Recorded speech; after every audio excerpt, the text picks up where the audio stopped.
Recording तालियां बाद में भी देख सकती है। चलो ठीक है। तो हमने मतलब हम इस बैच में जहाँ तक पढ़ाए हैं उनके आगे पढ़ा रहा हूँ, ठीक है। और तुम्हारा एकदम तीव्र गति से एक्सेलरेट करते हुए 2 दिन के अंदर पहुँचा देंगे वहाँ तक, ठीक है। और उसके बाद क्या करेंगे, इसके बाद जिस बैच में ये चैप्टर जो चल रहा है कंटिन्यू चलता रहेगा, तुम्हारे बैच में जो मतलब पोटेंशियल वाला चैप्टर 2 जो है तुम्हारा वो स्टार्ट कर देंगे, कोई दिक्कत। तब तुम्हारे बैच में वो लोग भी ऑनलाइन करेंगे और उनके बैच में तुम, तेरे बैच में वो पढ़ोगे उसके बैच में तुम। तो ऐसे में जो सिलेबस अपना डबल स्पीड से बढ़ेगा फिजिक्स का आगे, नहीं बढ़ेगा।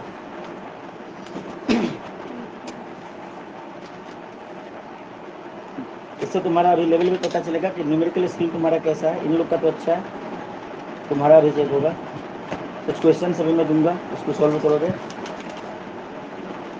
डरना नहीं है, नहीं आता तो भी नहीं डरना है, आता है तो भी नहीं डरना है। लास्ट क्लास में सृजन कहाँ तक हुआ था? लास्ट टॉपिक बताओ क्या? Superposition principle. अच्छा, उसमें हमने बताया था। अच्छा, सुपर पोजिशन, ठीक है, आ गया।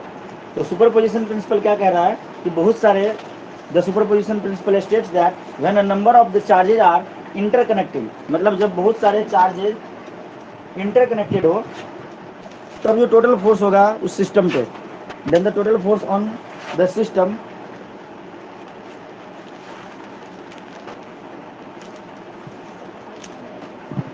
Is the vector sum of the forces. मतलब वेक्टर सम होगा उन सारे फोर्स का, क्या होगा? वेक्टर सम होगा। 10th में लाइट शुरू हुआ है, क्लास 10th में वही मिरर आज पढ़ाया इन लोग को, थोड़ा सा वैसे बताया। क्या हुआ? बंद करने से पढ़ के आना है, हमसे पूछना, कोई क्वेश्चन हमसे पूछना है, हमसे बस क्वेश्चन पूछना है। तो मान लो कि तुम्हारे पास 4 चार्जेस हैं, Q1 Q2 Q3 Q4, ठीक है। एक ले लिए Q1, दूसरा ले लिए Q2 Q3 Q4। तो इसमें से किसी एक को मैं फिक्स चार्ज मान लेता हूँ। तो मान लो कि Q1 को हमने फिक्स चार्ज ले लिया, तो इन सब को मतलब ये सब जितने भी ये सब इंटरकनेक्टेड है, मान लो ये सब इंटरकनेक्टेड है इस प्रकार से। तो इस पे जो फोर्स लगाएगा Q1 पे, फोर्स जो लगेगा किसके द्वारा? Q2 के द्वारा। Q1 पे Q2 के द्वारा जो फोर्स लगेगा वो क्या होगा? Force on Q1 due to Q2 F12, ठीक है। इसका नाम मैं चलो F2 ही दे दिया, F12 F12, ठीक है। क्या क्या हुआ? ये सारे प्लस चार्ज है, साइन नहीं है तो प्लस है, ठीक है। तो यहाँ पे क्या लगेगा? F2 लगेगा। हर चार्ज की वजह से जो फोर्स लगेगा वो क्या लगेगा? F3 लगेगा, ठीक है। हाँ, तो मतलब उसका एजम्पशन मतलब कुछ भी हम ले सकते हैं, जैसे F13 लिखेंगे, F14 लिखेंगे, F12 लिखेंगे, तो ये हो जाएगा तुम्हारा F14, ठीक है। और तीसरा वाला क्या होगा? बीच में जाएगा एकदम ऐसे, ये हो जाएगा F13, force on 1 due to 3। तो इनको वेक्टर साइन से कैसे तुम जोड़ पाओगे? वेक्टर के द्वारा इसको कैसे ऐड कर पाओगे ये बताओ। पहले 2 को ऐड करेंगे, पैरेललोग्राम लाओ लगा के, ठीक है। और उसके बाद दोनों का रिजल्टेंट निकालेंगे, बिल्कुल सही। तो उस प्रकार से ऐड करेंगे, तो ये तो तुम्हें पता है, ठीक है। तो सुपर पोजिशन तुम्हें आता ही है, ये पता ही है तुम्हें। आगे चलते हैं, कहाँ से करेंगे यार आगे कैसे, ठीक है। अब चलो ये तो पता है, तो इस पर बेस्ड एक क्वेश्चन करते हैं। देखो, consider the charges, consider the charges, एक क्वेश्चन लिखो सब लोग। Consider the charges Q, small q लिखना है, small q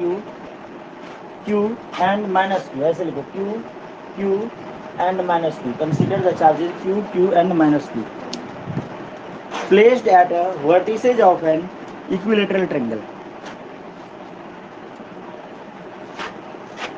placed at the vertices of, ये क्वेश्चन किस किस ने किया है? इक्विलेटरल, न्यूमेरिकल नहीं करा है सर क्या सानिया? इक्विलेटरल ट्रायंगल ये क्वेश्चन कराए हैं या नहीं? कराए हैं ना? नहीं। What is the force on each charge?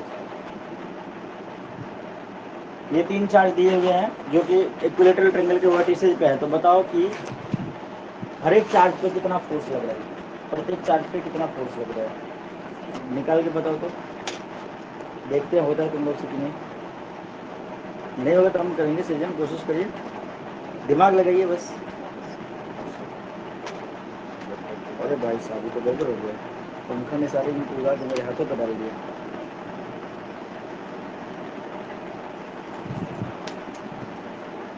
पास मेरे हाथ में गिर गया था।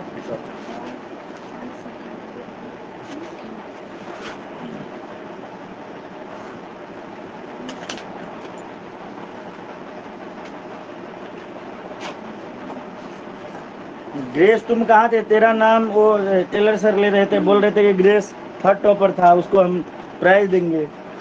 ग्रेस तो आया ही नहीं, आईचू को भुला गए।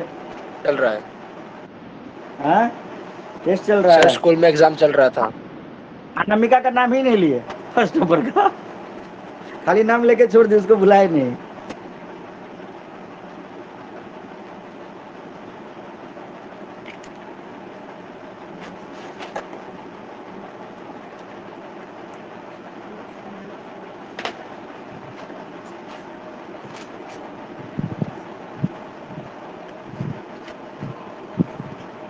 पहले चार्ज को लिखते हैं, हो गया ना? क्वेश्चन तो समझ में आ गया? ट्राई किया तुमने? नहीं किया। ट्रायंगल बस बना के सानिया बैठी हुई। चलिए अब देखते हैं, एक ट्रायंगल बना लेते हैं, इक्विलेटरल ट्रायंगल बन गया। इसका नाम रख देते हैं अंटा बंटा एंड संटा, ठीक है?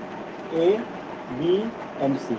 अंदर में नाम रखे इसलिए क्योंकि बाहर हमें बहुत कुछ लिखना है, फोर्स वगैरह को दिखाना है। इक्विलेटरल ट्रायंगल है तो ईच एंगल कितना होगा? 60 डिग्री। कितना होगा? 60 डिग्री।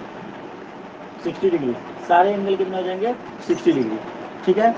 अब सारे मतलब कॉर्नर पे प्रत्येक चार्ज के द्वारा फोर्स देख लेते हैं। जब हम इस जगह पे देखेंगे तो यहाँ पे दो तरह के फोर्स लगेंगे, लगेंगे ना? कौन कौन सा फोर्स? एक तो लगेगा इसके द्वारा, एक तो लगेगा इस चार्ज के द्वारा। यहाँ पे 3 चार्ज है। ए पे क्या है चार्ज, क्या था क्वेश्चन में? क्यू। बी पे क्या था? नेगेटिव था, और सी पे माइनस टू। इस प्रकार से इस जगह पे फोर्स क्या लगेगा? किधर की तरफ लगेगा? ये देखो प्लस चार्ज है, प्लस चार्ज है, यहाँ पे भी प्लस चार्ज है। किधर की तरफ फोर्स लगेगा? इधर की तरफ लगेगा। Force on B due to A, F B A, F B इधर की तरफ लगेगा। सही तो है, ठीक है? अच्छा, इसके द्वारा किधर की तरफ लगेगा? ऊपर की तरफ लगेगा। कलर चेंज करके लिखता हूँ, अच्छे से दिखेगा। यहाँ पे जो लगेगा ये इधर की तरफ फोर्स लगेगा, लगेगा ना? ऐसे लगेगा ना? इसका नाम क्या होगा? Force on B due to C, F B C. कोई दिक्कत? एफ बी सी इधर की तरफ लगेगा, ठीक है? इस प्रकार अगर हम यहाँ पे देखें तो ये पॉजिटिव चार्ज है, तो ये इधर की तरफ लगेगा, force on A due to B लगेगा। सृजन समझ में आ रहा है? यहाँ पे लगेगा force on A due to B. अगर इस चार्ज के लिए देखा जाए तो उधर की तरफ लगेगा, force on A, sorry force on, हाँ ए है, ड्यू टू सी। सही है, ठीक है? अगर ऊपर वाले पे हम देखें, समझ में आ रहा है? ये भी क्या नाम है तेरा? A B I, A B I है ना, मतलब ए बी, ठीक है? अगर इस पे हम देखें तो किधर की तरफ फोर्स लगेगा? नीचे की तरफ, ठीक है? इस वाले फोर्स का नाम क्या होगा? Force on C due to A, F C A. और इधर पे भी नीचे की तरफ टू बी। ये सारे फोर्स के बारे में पता कर लिए, फोर्स के बारे में पता कर लिए तो बचा क्या तुम्हारा? अब देखो इन दोनों का रिजल्टेंट निकालेंगे, इन दोनों का रिजल्टेंट निकालेंगे तो हमें मिलेगा, मतलब एक मतलब वेक्टर मिल जाएगा।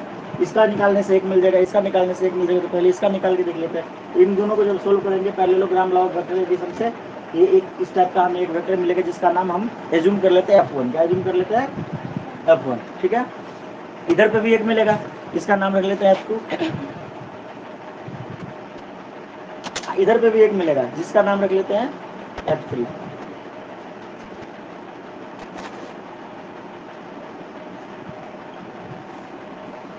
ठीक है? तो बचपन में तुमने पढ़ा होगा दो वेक्टर का सम, ठीक है? मतलब वेक्टर ए है, वेक्टर बी है। अगर हम यहाँ पे पैरेललोग्राम लॉ लगाते हैं तो क्या होगा? रिजल्टेंट वेक्टर का फॉर्मूला क्या होता था? ए का स्क्वायर प्लस बी का square plus 2ab cos theta. हुआ करता था तो वही लगाएंगे।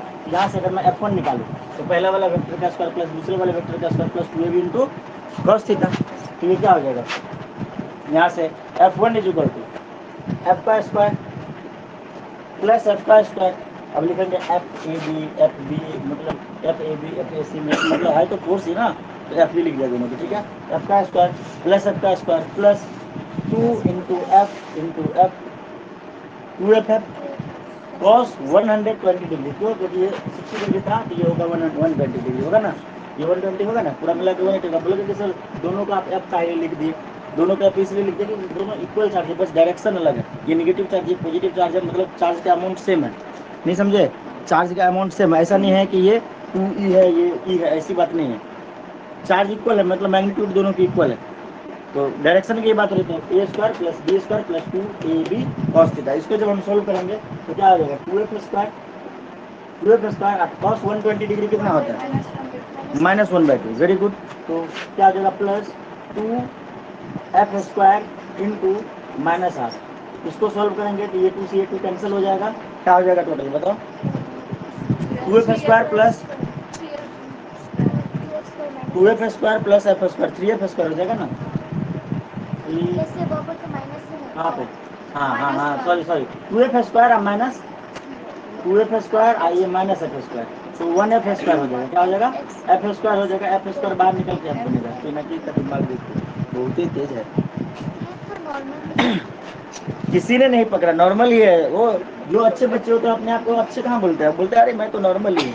किसी ने नहीं पकड़ा, तुमने पकड़ लिया, ठीक है ना। क्या हुआ, तो F1 वेक्टर क्या हो जाएगा,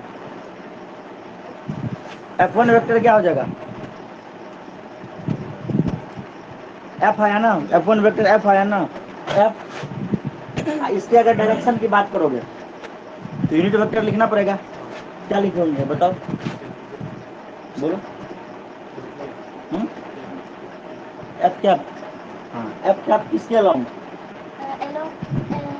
अलाउंग क्या, ये देखो ये है, तो इसका पैरेलल कौन सा, ये लाइन है ना, तो अलोंग द बीसी क्या होगा, along the BC F BC, क्या नहीं समझे, ये 60 डिग्री है, ये 60 डिग्री है, ये देखो यहाँ से कितना है, ये भी तो 60 डिग्री होगा ना। तो इसके ये तो कोई है नहीं, ये तो ट्रायंगल का पार्ट नहीं है, ठीक है। तो इसी के अलोंग हुआ, मतलब इसी के डायरेक्शन में हुआ ना, इसी के डायरेक्शन में हुआ, तो एफ बी सी मतलब अलोंग बी सी।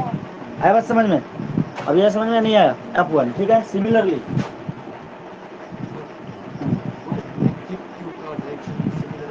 नहीं, हमने ये तो चार्ज है, नेगेटिव की ये तो चार्ज है, हम तो अभी इसका बारे में लिख रहे हैं, F1 के बारे में। क्या हुआ, इसका डायरेक्शन, इसका F3 का, ये है एक फोर्स, एक है ये फोर्स, तो इसको जो रिजॉल्व करेंगे तो इधर की तरफ ही होगा, एक इधर की तरफ है एक इधर की तरफ है। इसका रिजल्टेंट निकालेंगे तो कैसे निकालेंगे, ऐसे करके निकालेंगे ना, ऐसे निकालेंगे ना, तो एक इधर की तरफ है तो इसको इसके पैरेलल यहाँ से लाइन ड्रॉ करेंगे, इसके पैरेलल यहाँ पे, इधर की तरफ ही तो होगा, नीचे की तरफ नहीं, मतलब इसका ये रिजल्टेंट थोड़ा सा ऐसे होना चाहिए।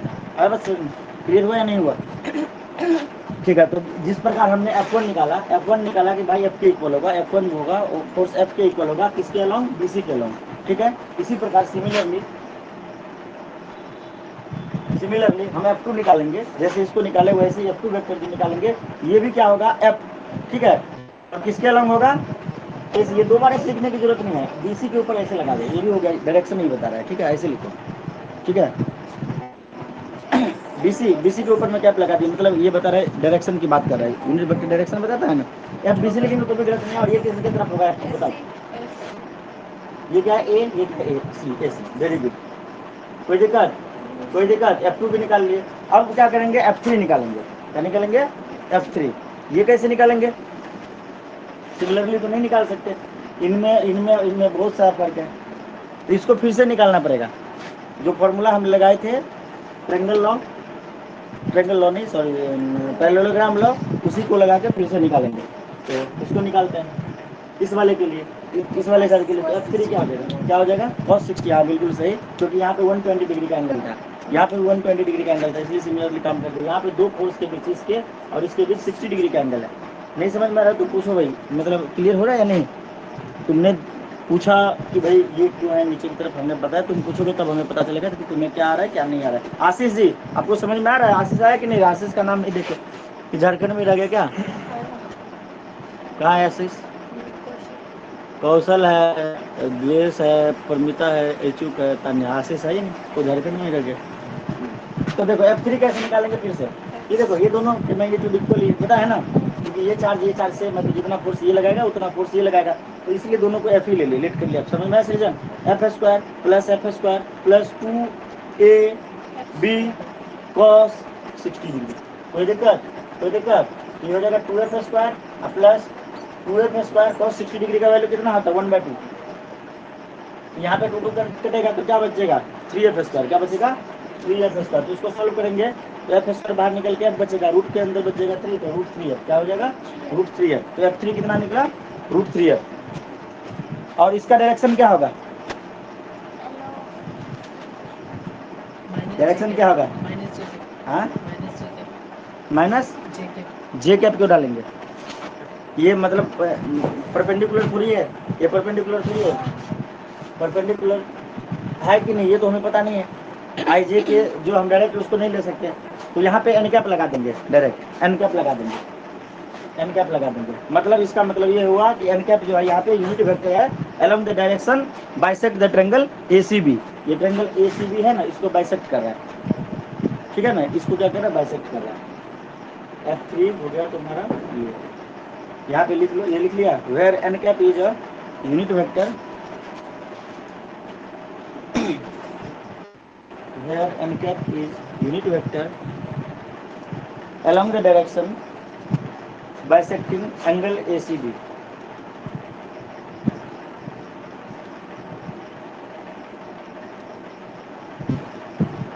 यही तुमसे पूछा गया था, what is the force on etch charges, तुमने निकाल लिया। बाइसेक्टिंग एंगल ACB,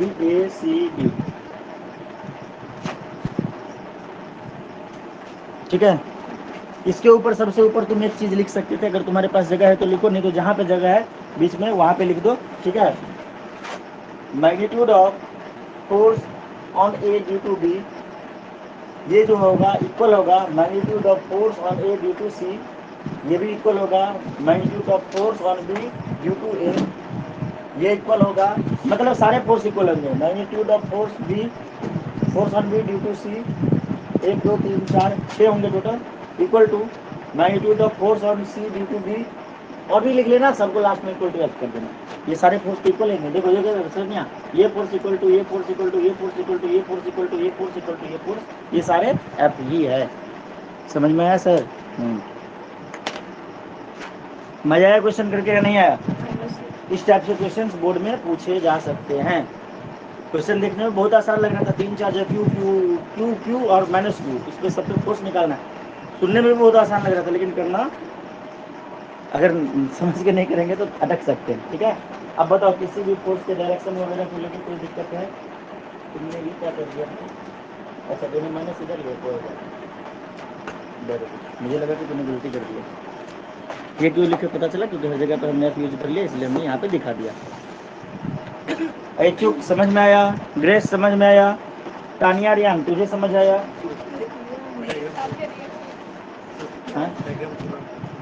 डायग्राम फिर से रिपीट करो। अच्छा ठीक है, फिर से रिपीट करता हूँ, डरो मत, ऐसे पूछ लिया करो, ठीक है। देखो, अगर एक फोर्स F हो, अगर ये दूसरा फोर्स F हो, तब हम रिजल्टेंट कैसे निकालेंगे? इसके पैरेलल एक लाइन ड्रॉ करेंगे, इसके पैरेलल एक लाइन ड्रॉ करेंगे, ये वाला जो होगा ये होगा, ये तुम्हारा मतलब जो तुम्हारा नेट फोर्स होगा Fn नेट फोर्स, ठीक है, Fn वेक्टर को डिनोट करेगा। इसी प्रकार हमने यहाँ पे क्या किया, एक फोर्स ये था, एक फोर्स ये था, ये भी FAB था, लेकिन देखो हमने क्या लिखा, FAB मतलब जितने भी फोर्स है सभी F के इक्वल है, सब इक्वल ही लग रहा है, तो ये भी F है, ये भी F है। तो ये जो हम निकालेंगे तो इसके पैरेलल एक लाइन ड्रॉ करेंगे, दिमाग में ड्रॉ कर रहे हैं, इसके पैरेलल तो ये F1 रहेगा। तो F1 क्या होगा, मतलब इसको जो Fn है यहाँ से कैसे निकालेंगे? पहले वाले फोर्स का स्क्वायर, मान लो ये 1 है ये 2 है, पहले वाले फोर्स का स्क्वायर प्लस दूसरे वाले फोर्स का स्क्वायर प्लस 2 इंटू पहला वाला फोर्स इंटू दूसरा वाला फोर्स इंटू कॉस थीटा। पता था इसके बीच का एंगल कॉस थीटा क्या होता है, इनके बीच का एंगल, तो इनके बीच कितना का एंगल है? 120 डिग्री। कितने का एंगल है? 120 डिग्री, ये भी एफ, ये भी एफ, तो हमने लिख लिया एफ का स्क्वायर प्लस एफ का स्क्वायर प्लस 2 एफ कॉस 120। अब यह समझ में, ये वाला आ गया। इसी प्रकार यहाँ पे भी हमने निकाला सिमिलरली, इसका स्क्वायर प्लस इसका स्क्वायर, इसी प्रकार यहाँ पे भी निकाला। अब तुम सोच रहे हो डायग्राम मतलब ये F A B F B, ये कंफ्यूजन कर रहा है क्या, ये कैसे हुआ? चलो देख लिए ना, लेवल पढ़ा तो दिए सर, परंतु बच्चे अभी भी कंफ्यूज है। ये पॉइंट का नाम है ए, क्या नाम है? ए। इस पॉइंट का नाम है बी, इस पॉइंट का नाम है सी। ये है प्लस क्यू चार्ज, ये भी है प्लस क्यू चार्ज, तो ये दोनों एक दूसरे को रिपेल करेगा, भगाएगा। तो हम ये इस पे फोर्स लगाएगा, ये इस पे फोर्स लगाएगा, ये इस पे इधर की तरफ, ये इस पे इधर की तरफ। ये एक चार्ज है, दोनों प्लस चार्ज है, ये देखो दोनों सेम कलर का है, दोनों को हमने एक साथ रखा, एक साथ रखा। तो ये बोलेगा अरे तू भाग इधर, ये भागेगा, ये बोलेगा तू भी इधर भागा, इससे भागेगा दोनों। तो हम इस पे स्टडी कर रहे हैं, इसके द्वारा। तो ये वाला फोर्स किधर की तरफ, इसको इधर की तरफ धक्का देगा, भगाएगा, भगाएगा ना। इस वाले पे किधर की तरफ फोर्स लगेगा, इधर की तरफ, इस वाले पे, इसके द्वारा। ये दोनों सेम चार्ज है, भगाएगा। तो force on A due to B, F A B का मतलब। अब ये माइनस चार्ज है, ये दोनों बोलेगा चल आते हैं आते हैं आते हैं, दोनों एक दूसरे के पास आना चाहेगा। लेकिन हम स्टडी यहाँ पे नहीं कर रहे हैं, हम स्टडी यहाँ पे कर रहे हैं, इसलिए हमने लिखा force on A due to C, F A C. और इसका डायरेक्शन किधर, इधर की तरफ, क्योंकि ये चार्ज इधर की तरफ जाना चाहेगा, मतलब ये इसको अपनी तरफ खींचेगा, निगेटिव चार्ज है। अगर मैं इसके जगह पे फोर्स लिखूं तो किधर की तरफ, इधर की तरफ होगा। देखो force on C due to A, देखो अब सी इधर की तरफ है, समझ में? तो ये चार्ज मतलब ये फोर्स, ये फोर्स, ये फोर्स, समझ गए? सिमिलरली यहाँ पे भी होगा, ये इस पॉइंट को हम स्टडी करेंगे इसके द्वारा। Force on B due to A, इसको धक्का मार के भगा के बोलेगा इधर भाग जा, सेम है, नहीं रहना है, दो लड़का नहीं रह सकते एक बिस्तर से, भगा दिए। ठीक है, इसी प्रकार यहाँ पे हॉस्टल में दो लड़का एक साथ सोते हो, नहीं ना सोते हो? अरे लड़की भी नहीं सो सकती दो यार, गलत मत सोचो, मेरे मुंह से निकल गया, इसका मतलब ये नहीं कि तुम डबल ट्रिपल 4 टाइम्स नहीं निकालोगे। सभी मुस्कुरा रहे हैं पीछे। हॉस्टल में तुम एक बेड पे दो लड़का सोते हो, हम तो नहीं सोते थे भाई। एक लड़की सोती हो, सो जाती हो, मतलब एक बेड पे दो लड़कियां सो जाती हो भाई? एक ही आदमी का जगह होता है इतना छोटा सा, उसमें दो लोग कैसे सोएंगे? लात मार के हम भगा देते, भाग जा। ये अकेले सो सकती है, पर हम लोग तो मतलब मैं तो हमेशा नहीं सोच सकती, पार्टनर है क्या? क्योंकि हम बेड तो पार्टनर। चिकना है, मतलब पतली बुढ़ी है। कोई बात ये नहीं, तो गर्मी में भी। हाँ। अच्छा सर, आपका क्लियर हुआ? इन लोग का चलने दीजिए, ठीक है? समझ आ गया, सारे फोर्स समझ में आ गए। देखो इसको ये समझ में नहीं आता, सब कुछ समझ गया था। ये F A B F B C, इसका मतलब उसको समझ, जो चीज़ पहले लिखा रहता है उस पे लगता है, जो चीज़ बाद में लिखो तो उसके द्वारा। अगर हम F12 लिख दिए तो फोर्स ऑन 1 ड्यू टू 2, ठीक है? ऐसे करके पढ़ेंगे। इसी बात पे एक और क्वेश्चन करते हैं, लिखिए। क्वेश्चन करके मजा आ रहा है ना? सर देखिए, नहीं आ रहा? सर पेज टर्न कर लीजिए। अरे मर्जी है, पर इतना जेब पेज बर्बाद क्यों करेगी? ये भारत सरकार का लॉस हो रहा है। सर आप देंगे नहीं मेडिसिन, बोला था ना। किसको मेडिसिन चाहिए? सर पेज वेस्ट दिया। तुम्हारा आँख कब से खराब हुआ? अभी से डॉक्टर की तरह मतलब चेहरा बनाने की कोशिश कर रहे हैं क्या? हाँ? कोई बात नहीं, चलो। ऐसा मानना है, मतलब ज्यादातर डॉक्टर के देखते चश्मा लगाया रहता है, ज्यादातर इंजीनियर, नहीं इंजीनियर लोग भी ज्यादातर चश्मा लगाया रहता है। सर आपको भी कुछ हम तो रख दिए, हम तो दिन को लगाते हैं बस, रात को नहीं लगाते। रात को दिखाई देता है, दिन को भी दिखाई देता है। वो मतलब वैसे ही, मतलब दिखते नहीं, एकदम आँख झलपलाता रहता है। हेलमेट का शीशा खराब हो चुका है, घिस गया है पूरा, देखो पीछे ऐसे फेंका हुआ, पूरा घिसा हुआ। अब उससे अगर देखेंगे तो दिखाई नहीं देता ठीक से। अगर नहीं लगाते हैं तो आँख में कीड़ा घुस जाता है, इसलिए लगाना पड़ता है। इसका मतलब ये नहीं कि मेरा आँख खराब है, भगवान की कृपा से अभी तक आँख में कोई प्रॉब्लम नहीं हुआ। मम्मी ने कॉम्प्लान वगैरह नहीं पिलाया, परंतु विटामिन नहीं खिलाया था, जिसकी वजह से आँख सेफ है। वरना और भी लंबे हो गए होते तुम लोग, कॉम्प्लान पी के बड़े हो गए हो। हम तो गाय का दूध पिया करते थे, सही है ना? इसके मम्मी ने नहीं पिलाया।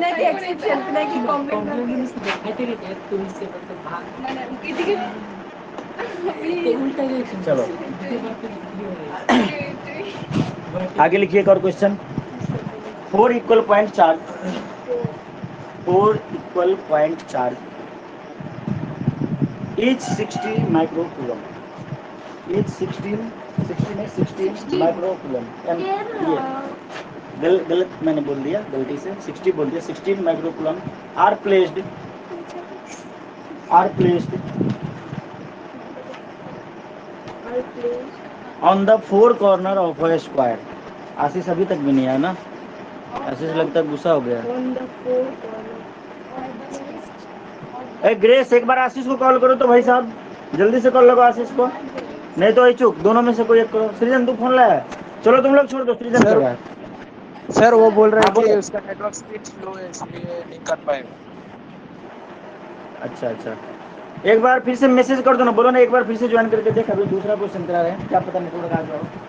अगर नहीं होगा तो मैंने रिकॉर्डिंग कर दिया, बाद में वो देख सकता है। हाँ तानिया, तुम्हें कोई दिक्कत तो नहीं हो रहा है, सब कुछ समझ में आया? माइक ऑन करके बोलो।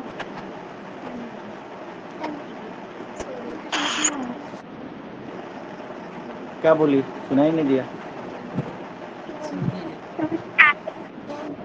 हाँ समझ में आया, ठीक है।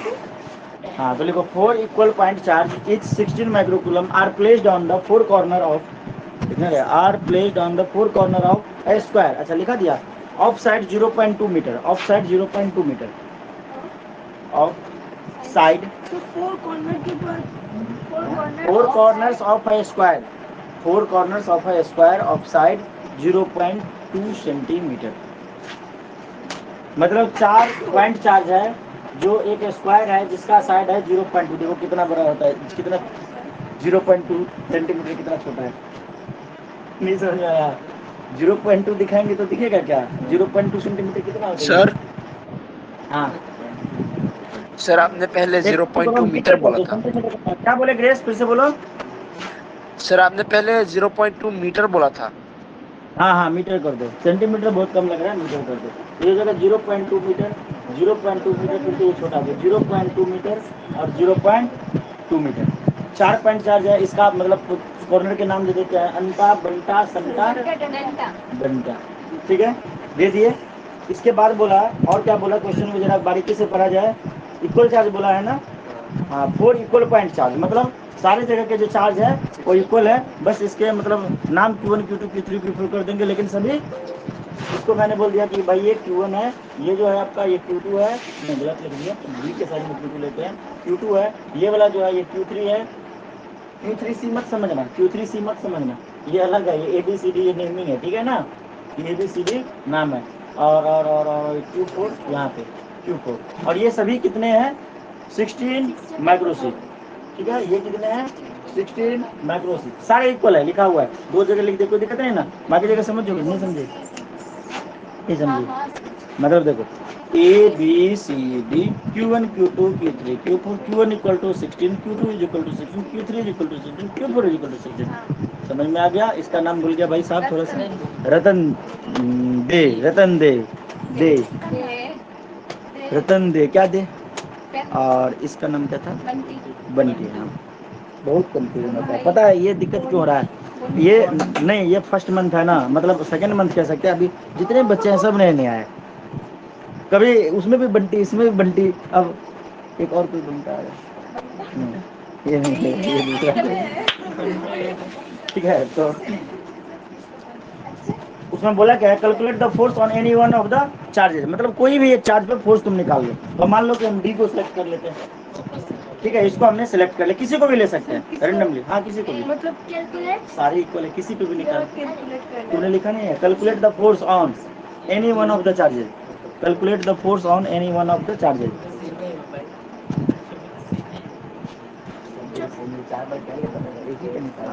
मैंने लिखा नहीं था गलती मेरी, ठीक है, calculate the force on any one of the charges, तुमने चारों पे निकालना शुरू कर दिया पहले वाले की तरह, कोई बात नहीं, हमने बोला ही नहीं था, मुझे लगा मैंने बोल दिया। अब देखिए सर जी, इधर पे देखिए, ओए यहाँ पे फोर्स लगेगा इधर की तरफ, force on D due to A, F D A किसके इक्वल होगा, एफ के। देखो जितने भी फोर्सेज लगेंगे, सुन ध्यान से, अरे इस पे इसके द्वारा जो लगेगा फोर्स, और इस पे इसके द्वारा, ये दोनों इक्वल होंगे क्योंकि दोनों साइड इक्वल है, मतलब यहाँ पे दो फोर्स लगेंगे, एक इधर की तरफ लगेंगे, इसका नाम होगा force on D due to C, F D C, ये एफ डी सी और एफ डी ए इक्वल होंगे, F D C equal to F D A, ये दो का ही अपने को जरूरत है क्योंकि एक ही पे हमें निकालना है, और ये इन दोनों का जो मैग्नीट्यूड होगा ये क्या होगा, एफ के इक्वल हमने लेट कर लिया, क्या कर लिया, लेट कर लिए कि भाई एफ होगा, कोई दिक्कत, पहले भी किए थे ना, समझ में आया सर। अगर हम यहाँ पे निकालें F A F B A F B C, ये भी दोनों इक्वल होंगे, एफ होंगे, सारे इक्वल होंगे, समझ में। F D C, force on D due to C, इधर की तरफ force on D due to A, F D A. दिक्कत, ये बोल रहा है तू भाग इधर, इधर की तरफ लगा रहा है, ये भी बोल रहा है तू भाग इधर, इधर की तरफ लगा रहा है, दोनों धक्का दे रहा है, ठीक है। अच्छा, क्या ये अब अपना असर दिखाएगा? हाँ, ये भी अपना असर दिखाएगा। ये बोलेगा क्या करेगा? हाँ, एक चीज और देखो, ये डायगोनल है, ये डायगोनल है, और डायगोनल जो होता है स्क्वायर का, वो क्या करता है? बाइसेक्ट करता है। क्या करता है? बाइसेक्ट करता है इक्वली हाफ में, मतलब एक तरह का रिजल्टेंट ही बता रहा है, ठीक है ना। तो ये लगाएगा इधर की तरफ, और ये क्या होगा? Force on D due to D, F D, ठीक है। तो F1 is equal to F D A, यहाँ पे निकालते हैं अब हम।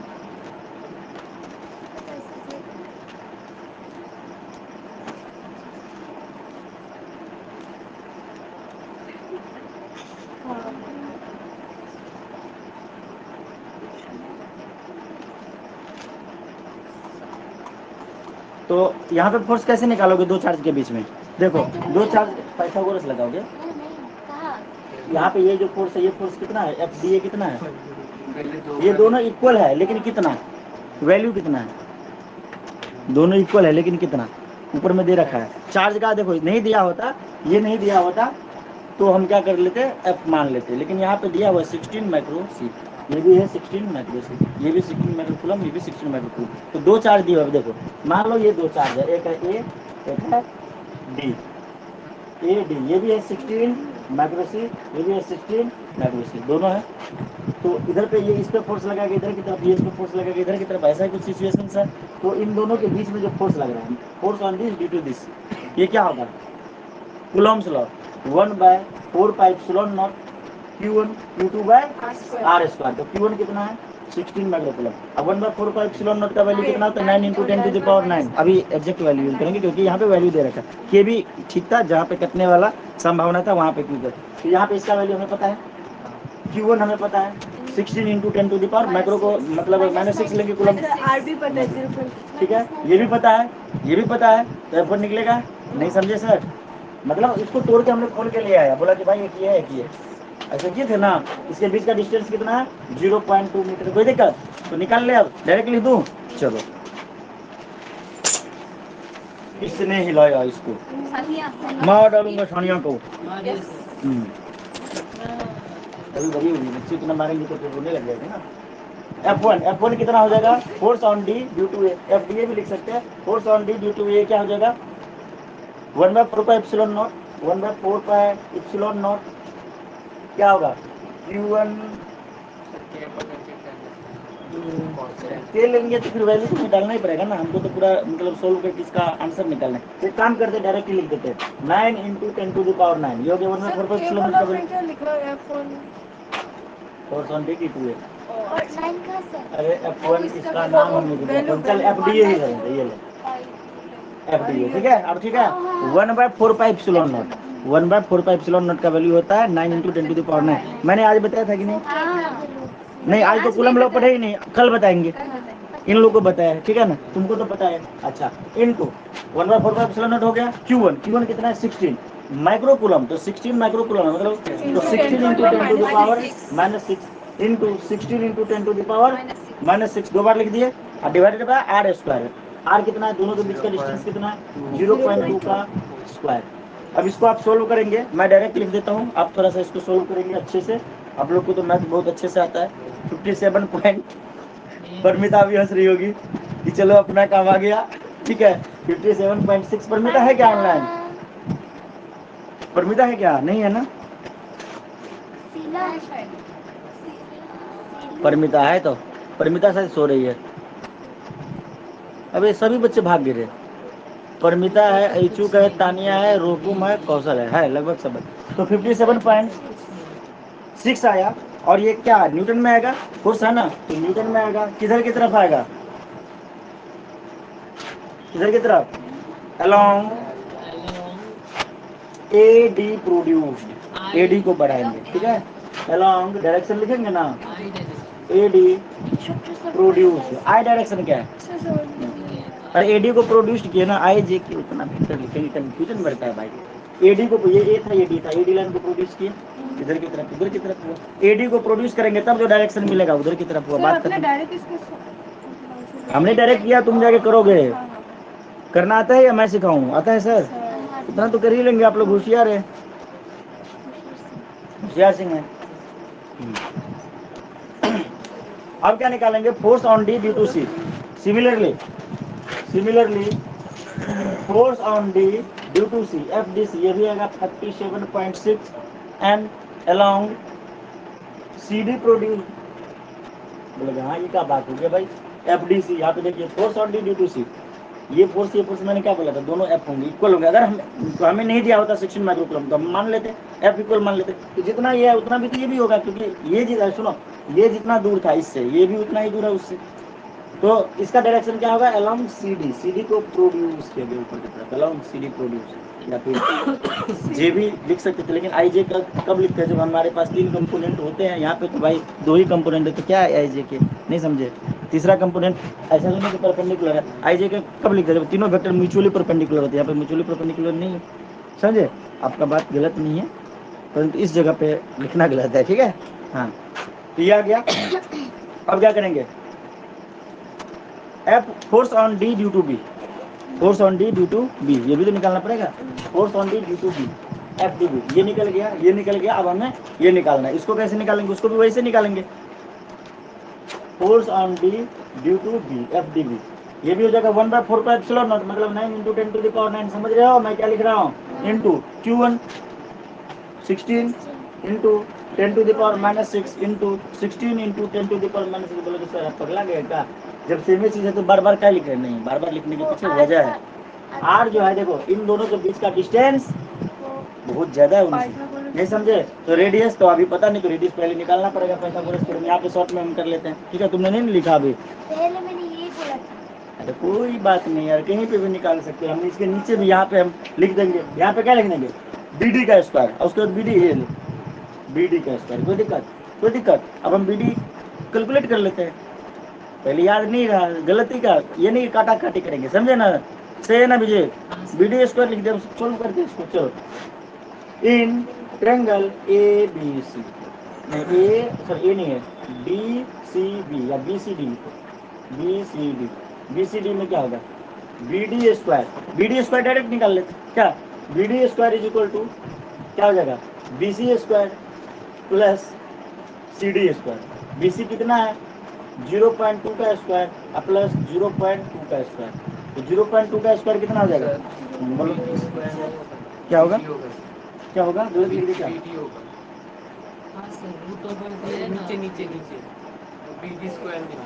BD स्क्वायर नहीं होगा, अच्छा हाँ, रूट डाल दिया हमने, अगर रूट नहीं डाले तब ठीक था, ठीक है, रूट डाल दिया, ठीक है, तो BD is equal to BC square plus CD square, इसको सॉल्व करो तो कितना था, ये चाहिए होगा,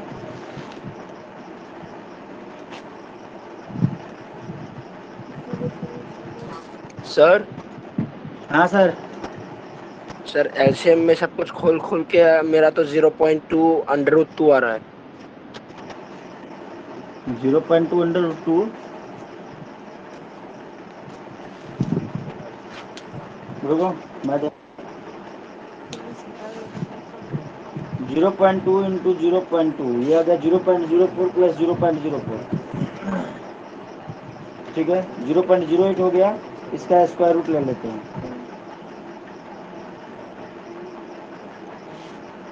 0.08, ये आएगा 0.2828, क्या आएगा 0.2828।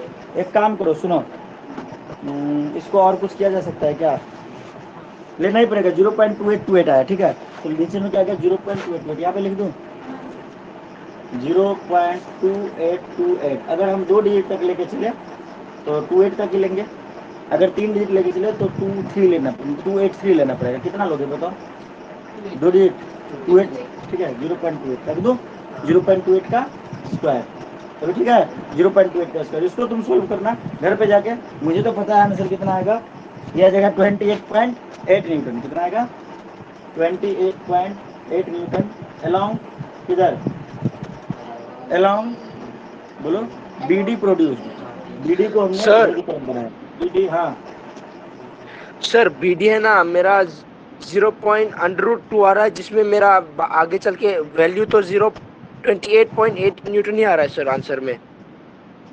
तुम्हारा ये वैल्यू 0.2 नहीं आएगा, 0.2 का स्क्वायर होगा 0.04 नहीं वो नहीं बोल रहा होगा सर। ना। हाँ सर मैं बीडी का वैल्यू मेरा अलग आया, मगर लास्ट में जाके जो फोर से मेरा भी 28.8 ही आ रहा है सर।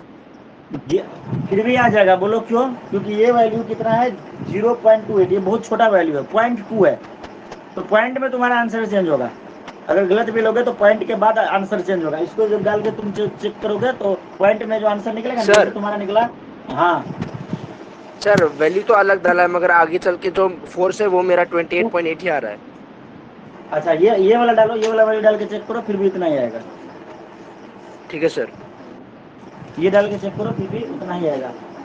एक बार चेक करके देखो, क्योंकि कभी कभी क्या आता है ना, कोई छोटा सा वैल्यू हम डालते हैं तो पॉइंट में ही बस वैल्यू आंसर बदलते हैं, पूरा आंसर नहीं बदलता। तो ये ना सही है, ऐसा होता है ना कभी कभी। ये वैल्यू डाल के चेक करके देखो, अप्रॉक्स से भी होंगे, पॉइंट में आंसर बदलेंगे। हमने 2 डिजिट पकड़ा।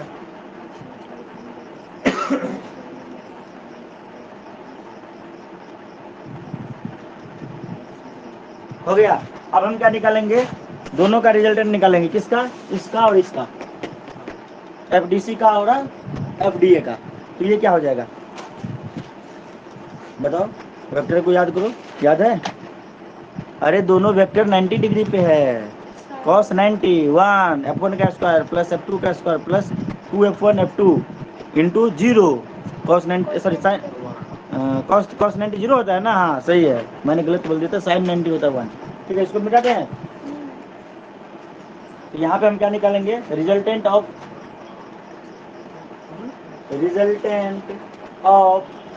FDC and FDA.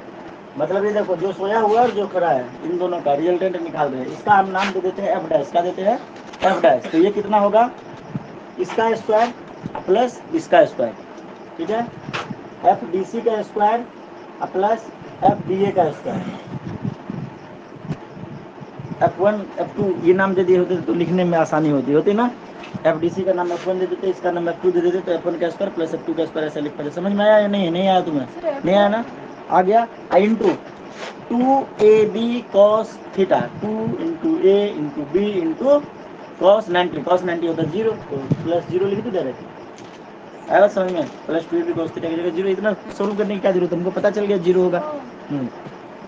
देखो, तो ये वाला वैल्यू कितना आया था, एफडीसी कितना आया था, अभी हमने निकाल के छोड़ा, ये देखो 57.6, 57.6। तो इसका स्क्वायर हो जाएगा हम लोग प्लस एफडी, ये देखो यहाँ पे हमने कहाँ पे निकाला रे, हाँ ये देखो एफडी, नहीं एफडी नहीं, एफडी कहीं और था, ये एफडी है, हाँ एफडी है, हाँ सेम है, सिमिलरली लिखे थे ना, हाँ ये भी हो जाएगा 56.6 का स्क्वायर। हाँ क्या बोल रही हो सर, बोलो, क्या नहीं समझ में आया? जल्दी बोल, जितना देर में तू सोचे उतना देर में बता दूंगा। मतलब इसका main resultant of FDC and FDA, देखो एक तो ये फोर्स था, एक ये फोर्स था, क्या ये इसका रिजल्टेंट है? नहीं, ये रिजल्टेंट नहीं, क्या पता ये बहुत बड़ा हो या क्या पता ये बहुत छोटा। रिजल्टेंट तो हम निकालेंगे ना, ये तो थर्ड फोर्स था।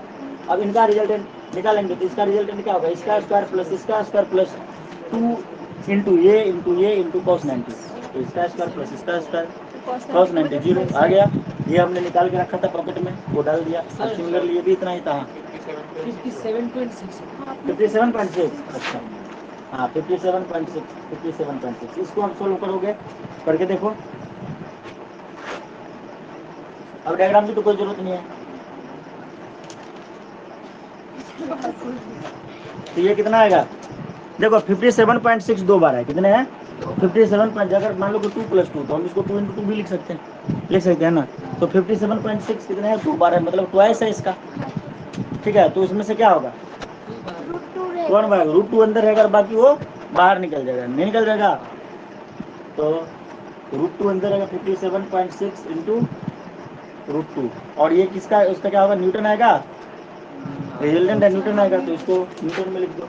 लेकिन इसको √2 का वैल्यू कितना होता है, √2 का वैल्यू 1.41, 414, तो 2 डिजिट ले रहा है, तो 1.41 के साथ मल्टीप्लाई करोगे तो हो जाएगा 81.5 न्यूटन अलोंग डायरेक्शन क्या होगा एफ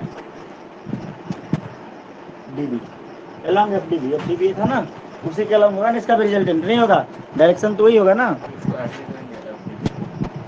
क्यों ऐड करेंगे, हम इन दोनों का रिजल्टेंट निकाल रहे हैं, इसका और इसका, ये तो पड़ा हुआ है अलग से रखा हुआ है, ठीक है, ये बाद में करेंगे, टोटल फोर्स निकालेंगे, तो हमने तो रिजल्टेंट निकाला, रिजल्टेंट में ऐड नहीं करेंगे, आप एक ही बार में टोटल फोर्स निकाल देंगे, सारा स्टेप खा देंगे बीच का, ठीक है।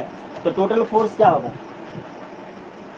Total force on Q4, charge Q4 पे कितना हो जाएगा F, मतलब ये वाला फोर्स, ये जो रिजल्टेंट निकला क्या निकला F डैश, क्या निकला F dash plus F D B, ये दोनों हो जाएगा F डैश और F डी बी, तो F डैश कितना निकला 81.5 और ये कितना निकला था 28.5, दोनों को प्लस करेंगे तो 100 कितना, हाँ तो 110.3 हो जाएगा, दोनों को प्लस करने से डायरेक्शन क्या होगा B D, along B D produce. समझ में आया तुम लोग को अच्छे से कि नहीं आया, ये नहीं है समझ में। देखो पहले हमने क्या निकाला, ये फोर्स निकाला एफ डी बी रख लिया, उस ये फोर्स निकाला रख लिया, ये फोर्स निकाला रख लिया, इन दोनों का रिजल्टेंट निकाला, क्या निकाला रिजल्टेंट, इन दोनों का रिजल्टेंट ये रहा 81.8, लेकिन डायरेक्शन क्या रहेगा इसी डायरेक्शन में, सेम डायरेक्शन में, पहले से एक सेकंड रुको, सेम डायरेक्शन रहा, पहले से एफ डी बी भी था हमारे पास उसी डायरेक्शन में, तो F D B plus resultant, तो टोटल फोर्स क्या हो गया Q4 पे एफ डैश क्या था रिजल्टेंट था, ठीक है, प्लस एफ डी बी। अब यह समझ में, एक तो एफ डी बी इसके द्वारा लगने वाला फोर्स पहले से ही था, इसके द्वारा ये, इसके द्वारा ये, इन दोनों का रिजल्टेंट ये, तो दोनों रिजल्टेंट प्लस इस चार्ज के द्वारा लगने वाला, इन दोनों को प्लस कर देंगे। हाँ अब ग्रेस बोलो तुम। सर 28.8 आ रहा था ना, 28.8,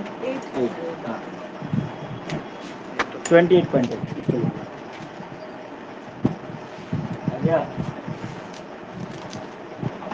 कैसा लगा ये क्वेश्चन करके, कुछ ऐसा लग रहा है कि कुछ नया किया, फोर्स वगैरह कैलकुलेट किया, इस टाइप का क्वेश्चन नहीं किया था, लेकिन है किया था, हाँ या ना किया था, तो हाँ बोलो सर, माना क्या है किए थे, नहीं किए थे ना,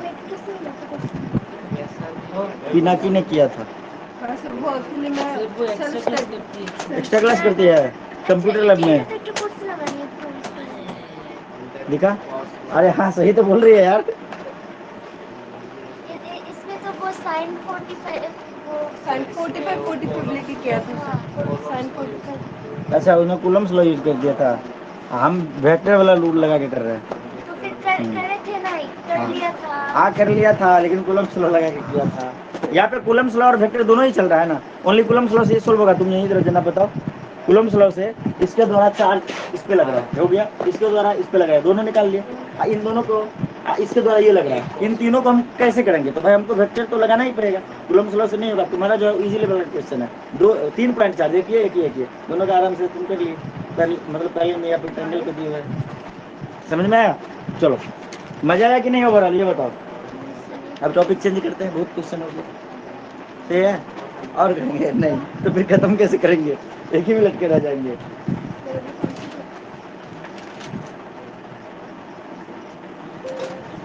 घड़ी की तरफ मत देखो यार, लगता है मतलब कैसे 8 बजे से 1 आवर 15 मिनट कैसे होगा। सर आज मेरा इंटरनेट बहुत स्लो चल रहा है, इसलिए आज क्लास ज्वाइन नहीं कर पाऊंगा आशीष।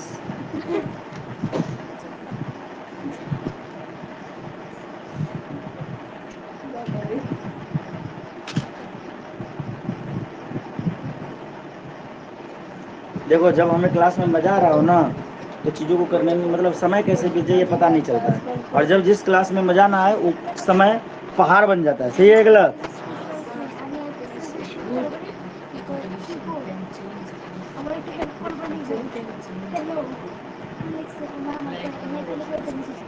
एग्जाम्पल देना जरूरी है।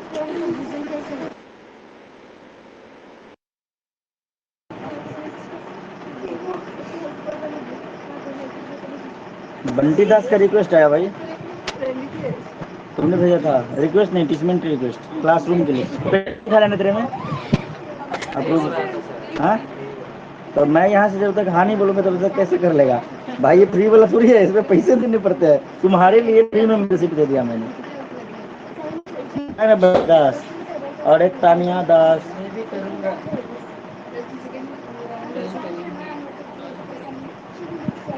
ये देखो बंटी दास एक्सेप्ट, अभी तक हो गया होगा। वैसे फ्री में होने लगा था तो कोई भी आगे घुस जाएगा, कोई भी फ्री में पढ़ के भाग जाएगा क्या? सही है ना? सभी लोग कर लेना। उसमें पता है तुम्हें सिलेबस वगैरह, नए बुक के अपडेट, मतलब एग्जाम अपडेट जो भी होगा सब हम डालते रहते हैं, हमको समय मिलने से। अभी थोड़ा समय कम मिल रहा है।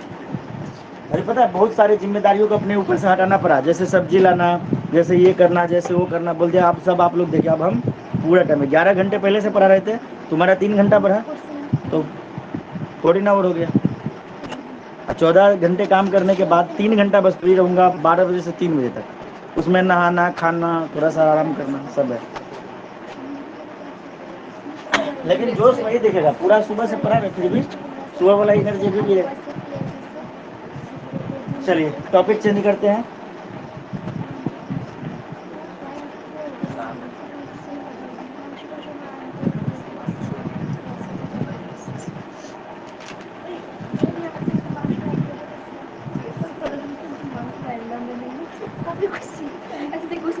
हल्ला मत कर, मछली मत बेच, मछली मत बेच, बच्चे परेशान हो रहे होंगे, आवाज जा रहा होगा तुम सबका, इसको हो रहा होगा वहाँ पे।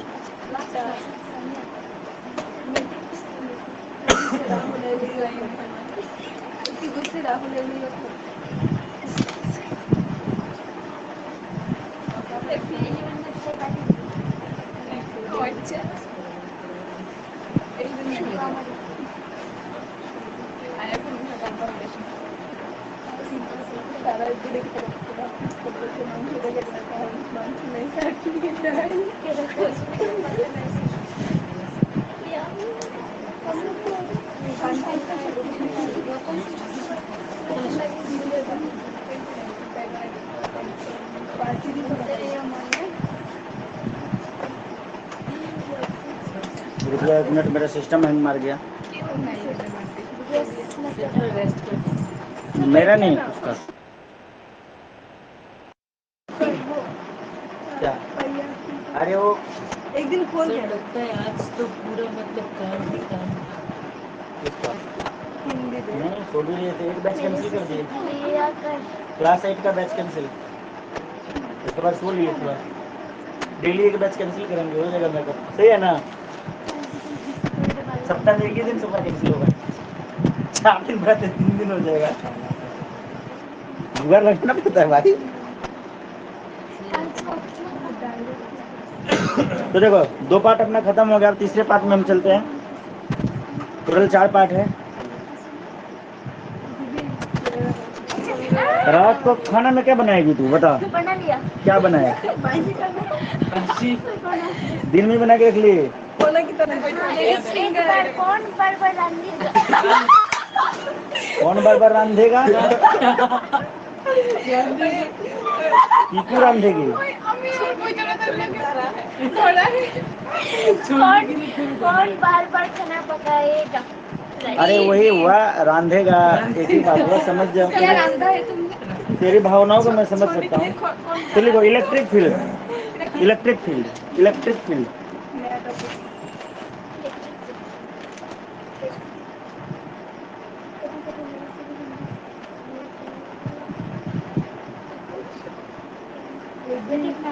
इलेक्ट्रिक फील्ड क्या होता है ये बताओ? इलेक्ट्रिक फील्ड क्या होता है? वो मैग्नेटिक फील्ड का नाम सुना है? मैग्नेट अपने तरफ एक इन्वायरमेंट ऐसा बना लेता है कि उसके रेंज में अगर कोई आ गया भाई अपना जान पहचान का, तो उसको चिपका लेंगे अपने में। उसी प्रकार इलेक्ट्रिक फील्ड, कोई भी मान लो एक सोर्स चार्ज है, तो देखो चार्ज 2 तरह के, मतलब जब हम तुम लोग जैसे बता रहे थे, एक सोर्स चार्ज, एक पॉइंट चार्ज। पॉइंट चार्ज हम अपनी तरफ से जनरेट कर देते हैं, जो एकदम ना के बराबर होता है। जस्ट हम ये पता करने के लिए पॉइंट चार्ज डालते हैं कि इलेक्ट्रिक फील्ड एग्जिस्ट कर रहा है या नहीं, ये होता है ना अपना मेन मकसद। तो ये बहुत ही छोटा चार्ज होता है, मतलब ना के बराबर कह सकते हैं। तो जैसे मान लो कि यहाँ पे हमने चार्ज क्यू रख दिया, ये सोर्स चार्ज है SC, सोर्स चार्ज, कास्ट मत समझना, ठीक है ना? तो ये SC है, और हमने यहाँ पे पॉइंट चार्ज डाल दिया Q0, जो कि टेस्ट चार्ज है, TC, ठीक है, टेस्ट चार्ज या PC जो भी बोल सकते हैं। तो इनके चारों तरफ एक इलेक्ट्रिकल इन्वायरमेंट तैयार हो गया है, अब समझ में, इस चार्ज के द्वारा। तो यहाँ पे देखो, यहाँ पे देखो, यहाँ पे देखो, ये एक रेंज, तो वही तुम्हारा इलेक्ट्रिक फील्ड कहलाता है, उसी को लाइन से लिखा था इलेक्ट्रिक फील्ड लाइन। ठीक है, डिफिनेशन के टर्म में अगर बात किया जाए तो an electric field is a set to exist at a, लिखो मत, जो लिखने वाला होगा वही लिखेंगे, point if a force of the electrical origin is exerted, हाँ ये लिख, the electric field at a point, ये लिख, इलेक्ट्रिक फील्ड हेडिंग दे, the electric field at a point is defined as the, electric field at a point is defined as the electrostatic force, static force per unit area, electrostatic force per unit area, sorry per unit area मत लिख, per unit test charge, test charge, फिर से बोल रहा हूँ, the electric field at a point, किसी भी point पे जो हम इलेक्ट्रिक फील्ड पता करेंगे, is defined as the electrostatic force per unit test charge, per unit test charge acting on a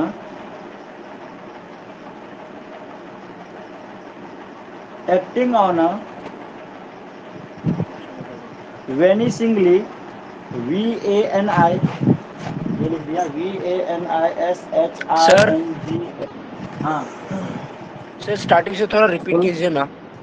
repeat कर रहा हूँ, the electric field at a point is defined as the electrostatic force per unit test charge,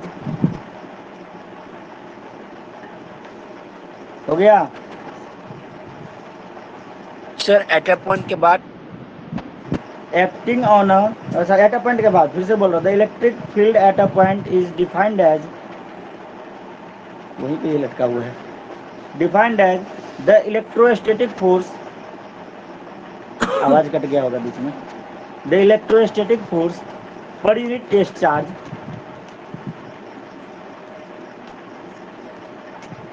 acting on अ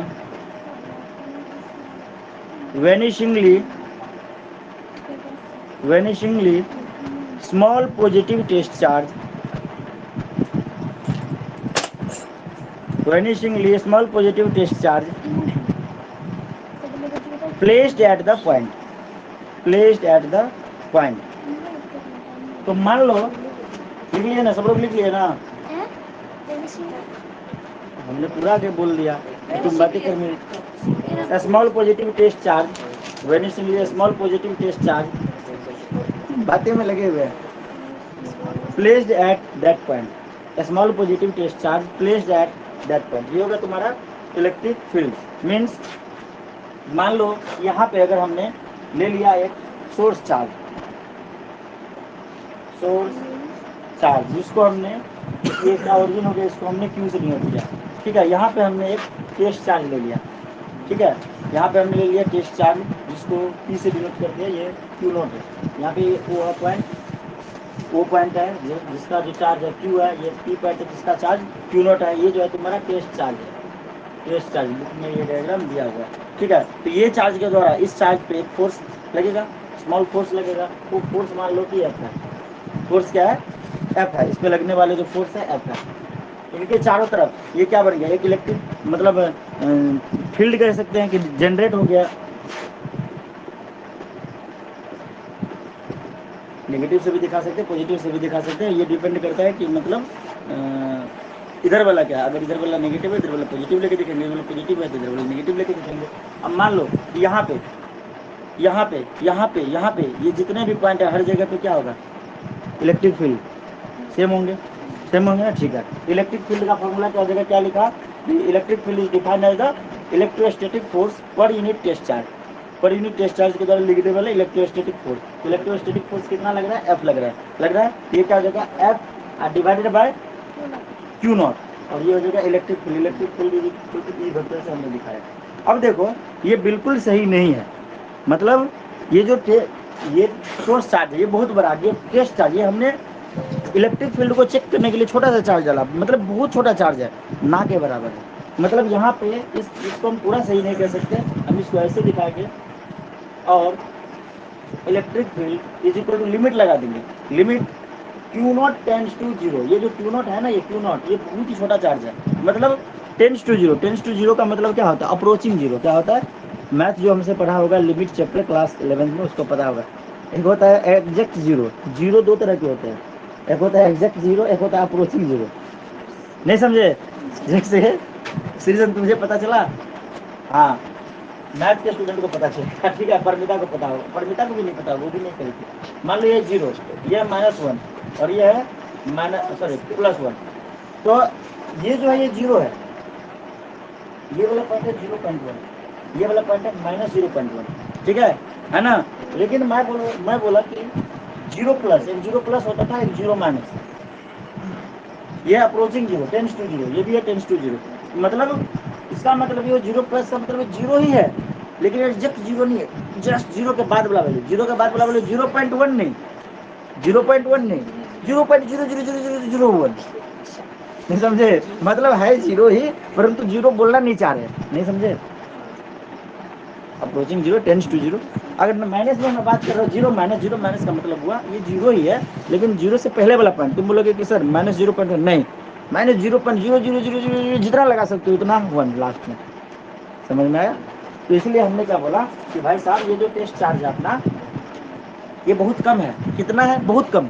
कितना तो नहीं पता है, बहुत कम है। लिमिट टेंस टू, मान लो कि जीरो, कुछ भी नहीं, कुछ भी नहीं भी नहीं बोल सकते, टेंस टू जीरो। क्या लगा दिए? Limit Q0 tense to zero, उसके बाद लिख देंगे F/Q0। ये बात आया समझ में? ये आप बुक में देखेंगे शायद लिखा हुआ, या आपको लिखवाया भी गया होगा। नहीं लिखवाया गया? लिखवाया गया था ना, ये लिखवा दिया गया होगा ये। लेकिन जब क्वेश्चन सोल्व करेंगे तो ये आता है। लिमिट लगाते कैसे हैं? बात करें लिमिट लगाते कैसे हैं कोई भी चीज का। जैसे देखो, मैं बोलूँगा, मैं एक छोटा सा कॉन्सेप्ट लिमिट का सिखा रहा हूँ। मान लो लिमिट, ध्यान से सुनो, x tends to zero, x²/2x। तो यहाँ पे जीरो का वैल्यू पुट करेंगे, क्या आ गया? जीरो। और यहाँ पे 2 × x का वैल्यू जीरो बाय जीरो, और इन्फिनिटी बाय इन्फिनिटी नहीं आना चाहिए। अगर ये आ गया मतलब लिमिट लगाने लायक नहीं है, इसको हम कोई ऑपरेशन लगा के इसको कुछ तोड़ फोड़ करेंगे, मतलब इसको एल्जेब्रिकली सॉल्व करेंगे, फिर जाके लिमिट लगाएंगे। तो इसको क्या करेंगे? Limit x tends to zero, इसको सॉल्व करते हैं। इसको क्या करेंगे? x से x को कटा देंगे, अब क्या हो जाएगा? x/2। क्या हो जाएगा? x/2। उसके बाद x का वैल्यू जीरो पुट करेंगे तो क्या होगा? 0/2 = 0। मतलब वैल्यू तब डालेंगे, ध्यान से सुनो, ये मैथ का कॉन्सेप्ट है। वैल्यू तब डालेंगे जब वैल्यू डालने के बाद 0/0 नहीं आना चाहिए, इन्फिनिटी बाय इन्फिनिटी नहीं आना चाहिए। आ रहा समझ में? दिमाग में क्वेश्चन तो नहीं आ रहा है। मान लो x² + 2x / 3x, इस प्रकार से यहाँ पे limit of tends to zero देंगे, तो 0 + 2 × 0 0 डिवाइडेड बाय 0। ये देखो गड़बड़ हो गया ना, 0 + 0 0 डिवाइडेड बाय 0, 0/0, इनडिटरमिनेट फॉर्म। ठीक है क्या? तो इसको हम क्या करेंगे? इसको सॉल्व करेंगे। ऊपर वाले को नीचे वाले को कुछ ऐसा तूफान, ऊपर में से क्या करेंगे? x कॉमन ले लेंगे, x + 2 हो गया, नीचे में 3x है, x से x कटा देंगे। अब जाके जीरो डाल के चेक करो, मतलब अब इसको क्या लेंगे? Limit x tends to zero, x + 2 divided by 3। अब जाके x का वैल्यू जीरो पुट करो, तो 0 + 2 मतलब 2/3 आया ना, अलग अलग आया ना। अब पहले डाल देते तो गलत हो जाता ना, लिमिट चेक डालना चेक कर ली। तो जो फिजिक्स का क्वेश्चन आप सोल्व करेंगे तो ये जहाँ पे सिंपल टाइप का होगा आराम से कर देंगे, और जहाँ पे थोड़ा सा लिमिट लगा दिया तो बैंड बच जाएगी। तो लिमिट सोल्व करना सीख लिए कि भाई अगर इसमें जीरो पुट कर देने से, यहाँ पे जीरो पुट करने से क्या हो गया? 1, मतलब समथिंग डिवाइडेड बाय 0। इन्फिनिटी आ सकता है, इन्फिनिटी बाय इन्फिनिटी नहीं आना चाहिए। मान लो ऊपर में भी कुछ होता, नीचे में भी कुछ होता, ऊपर में डालते ऊपर में भी इन्फिनिटी आ जाता, नीचे में भी इन्फिनिटी, तब गलत था। 0/0 नहीं आना चाहिए, ये दोनों टर्म नहीं आने चाहिए। आया बात समझ में? अगर आ रहा है तो हम उसको और भी तोड़ फोड़ मचाएंगे, उसके बाद पुट करेंगे। समझे या नहीं समझे? ये मैथ हो गया जो लिमिट है। हाँ, Q0 टेंस टू जीरो, ये एरो है, इसको बोलते हैं टेंस टू जीरो, मतलब ये जीरो नहीं है, टेंस टू जीरो। आया बात समझ में? इस एरो को क्या बोलते हैं? Tense to. लिमिट ऐसे लिखा रहा है ना, और ये साइड में लिख लो, इसको क्या पढ़ेंगे? Limit x tends to. यही दिक्कत होता है, बायोलॉजी वाले बच्चों को थोड़ी सी परेशानी होती है, इसलिए मैं बोला था कि मैथमेटिक्स का डेफिनेशन क्या है? Mathematics is the language of science. Math जो है वो साइंस का एक लैंग्वेज है। जैसे बिना भाषा के कुछ नहीं चलता, बिना मैथ का साइंस नहीं चलता। हाँ, चलेगा आपका साइंस, जब आप मेडिकल फील्ड में जाएंगे ना, तब एकदम मनुष्य जानवर जीव की चीज़ के बारे में पढ़ेंगे तो चलेगा, थोड़ा बहुत कम होगा। लेकिन 11-12 में फिजिक्स में तो मैथ ही कुछ के बड़ा। पर तो आप टेंशन मत लीजिए, हम जब तक खड़े हैं तब तक ऐसी नौबत नहीं आएगी। लिमिट का जरूरत पर हमने लिमिट सिखा दिया ना, कि 5 मिनट में सिखा दिया ना, लिमिट सिखा दिया, नहीं सीखी? अरे सर हम तो बात करने में लगे थे, हमको तो पता ही नहीं चला। तो ये आ गया तुम्हारा इलेक्ट्रिक फील्ड। आगे लिखो note, NOT note, the electric field कौन सा quantity? Electric field is very good. The electric field E vector, vector डाला हुआ तुमने देख के पता कर ली, is a vector quantity whose direction is, direction किधर की तरफ होगा इलेक्ट्रिक फील्ड का? कौन से फोर्स? पॉइंट चार्ज पे लगने वाले फोर्स, ठीक है ना। Electric field E vector is a vector quantity whose direction is same as, direction is same as that of force F vector. समझ में आ रहा है? ये भी quantity which direction is same that of force, ऐसे करके लिखो एफ वेक्टर, फोर्स के आगे एफ वेक्टर एक्सर्टेड, फिर से बोल रहा हूँ, direction is same as the as that of force, direction is same as that of force F vector exerted on a positive test charge, positive test charge. और अगर negative test charge हुआ तो क्या होगा रे भाऊ? नेगेटिव टेस्ट चार्ज होगा तो क्या होगा? नहीं बताया, गड़बड़ होगा। तब ये साइड में आप लिख लीजिए, ठीक है, ध्यान से समझिए। यहाँ पे दो केस बन जाएगा। केस के संबंध मतलब पर्सनल पॉइंट इसको बोलते हैं, एग्जाम में नहीं लिखना है, ठीक है। मान लो ये प्लस चार्ज है, ये है SC, क्या है? सुप्रीम कोर्ट नहीं, सोर्स चार्ज, ठीक है। ये क्या है? Source charge. और पॉइंट चार्ज जो है आपका, वो अगर क्या हो? पॉजिटिव हो। मैंने क्या लिखा है? Exerted on the positive test charge. तो ये अगर पॉजिटिव हो, नहीं पॉइंट चार्ज तो हम तो पॉजिटिव ही डालेंगे। ये पहले से पॉजिटिव है, हमने एक पॉइंट चार्ज डाला, तो ऐसे कंडीशन में इलेक्ट्रिक फील्ड किधर की तरफ लगेगा? इधर की तरफ। है बात समझ में? और अगर पहले से निगेटिव चार्ज हो, सोर्स चार्ज हो, नेगेटिव हो, है बात समझ में? हमने पॉइंट चार्ज डाला, हम तो अपनी तरफ से पॉजिटिव ही डाल रहे हैं, नेगेटिव तो डाल नहीं समझे? तब जो ऐसे कंडीशन में इलेक्ट्रिक फील्ड इधर की तरफ होगा। नहीं समझे? अरे तब तो फिर तो उल्टा हो जाएगा ना, हम पॉजिटिव डाल रहे हैं, अपना एक मतलब स्टैंडर्ड मेंटेन करके रखे कि हम तो पॉजिटिव ही डालेंगे भाई। अब नहीं समझे? आप निगेटिव डाल देंगे तो फिर तो पहले तब तो इधर की तरफ ही हो जाएगा, फिर कंफ्यूजन बच्चे का बढ़ जाएगा, 4 केस बन जाएगा। नहीं समझे? तो हम चीज़ों को समेटना चाह रहे हैं कम समय में, ठीक है। अगर सोर्स चार्ज पॉजिटिव है और हमने यहाँ पे पॉइंट चार्ज डाला, पॉइंट चार्ज मान लो हम पॉजिटिव ही डाल रहे हैं, तो इलेक्ट्रिक फील्ड रिपेल करेगा इधर की तरफ। यहाँ पे अगर मान लो सोर्स चार्ज निगेटिव है, सोर्स चार्ज जो है ये निगेटिव है, और हमने जो यहाँ पे पॉइंट चार्ज डाला, तो यहाँ पे जो इलेक्ट्रिक फील्ड होगा वो टुवार्ड्स द सोर्स चार्ज। कोई दिक्कत?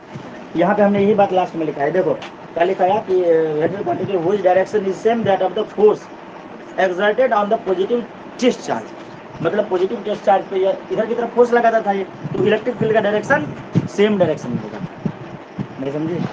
आगे समझ अच्छे से पूरा क्लियर होगा। तो ये सब केस कह सकते हैं, ये उसको पर्सनल पॉइंट बना के लिख लो अपने भाषा में, जैसे तुमको हिंदी में लिखना है, बंगाली में लिखना है, जो भी लिखना है लिख लो, ताकि तुम्हें समझ में आ जाना चाहिए।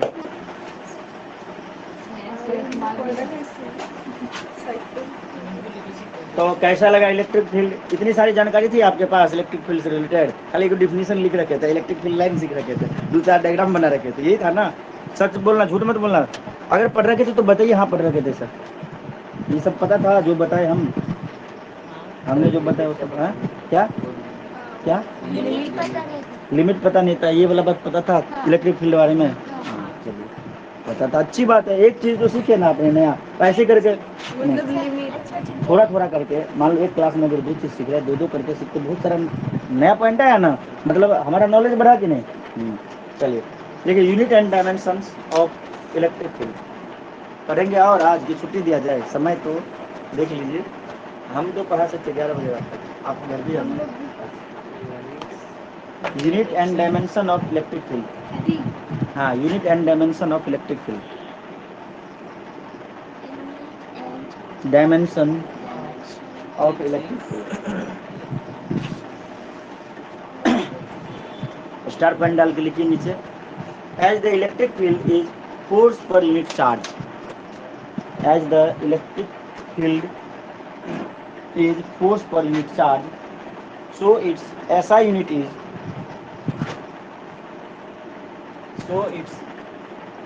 SI unit is force per unit charge. So its SI unit is Newton पर कूलम. क्या हो जाएगा?